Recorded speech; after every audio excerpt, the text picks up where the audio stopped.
Tangis pilu Fitria sambut jenazah sang ayah, korban longsor Galian C di Gunung Kuda Cirebon.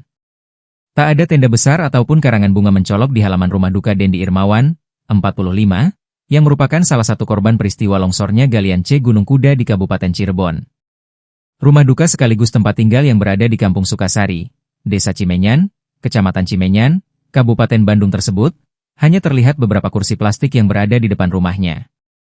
Meskipun terasa sunyi, kesedihan begitu tebal menyelimuti tiap sudut rumah. Putrinya, Fitria Nuraini, 15, hanya berdiam diri di ruang tamu, menyambut para pelayat dan kerabat yang datang ke rumahnya. Dirinya merupakan anak bungsu dari 2 bersaudara. Wajahnya masih sembab dan napasnya terasa berat. Air matanya sudah tampak mengering dari kedua matanya yang terlihat memerah. Fitria bercerita, dirinya mendapatkan kabar sang ayah tertimbun di area pertambangan Gunung Kuda, Kecamatan Duku Puntang, Kabupaten Cirebon pada